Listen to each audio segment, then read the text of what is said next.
தமிழ் சினிமாவின் முன்னணி நடிகர்களில் ஒருவரான அஜித் குமார் அவர்களின் AK-64 திரைப்படம் குறித்து ரசிகர்கள் மிகுந்த ஆவலுடன் காத்திருக்கிறார்கள்.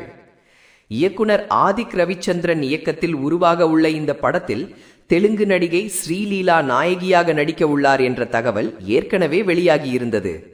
மேலும் இசையமைப்பாளர் அனிருத் ரவிச்சந்தர் இப்படத்திற்கு இசையமைப்பார் என்றும் கூறப்பட்டது. இந்த படத்தின் படப்பிடிப்பு பிப்ரவரி மாதம் தொடங்கும் என இயக்குனர் ஆதிக் ரவிச்சந்திரன் முன்பே தெரிவித்திருந்தார். ஆனால் எதிர்பார்த்தபடி படப்பிடிப்பு தொடங்கவில்லை.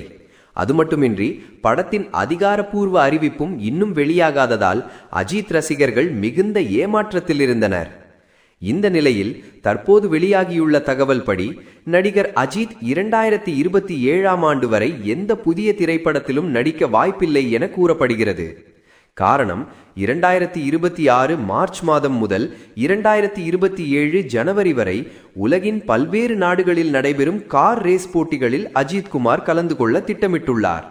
இதனால் இந்த ஆண்டு AK-64 திரைப்படத்தின் படப்பிடிப்பு தொடங்கும் வாய்ப்பு மிகவும் குறைவாக இருப்பதாக தகவல்கள் தெரிவிக்கின்றன. இதனால் ரசிகர்கள் சிலர் கோபத்திலும் சிலர் கவலையிலும் உள்ளனர். ஆனால் அஜித்தின் கார் ரேசிங் பயணத்தை மையமாக கொண்டு தயாராகி வரும் ஆவணப்படம் இந்த ஆண்டு வெளியாக அதிக வாய்ப்பிருப்பதாகவும் கூறப்படுகிறது.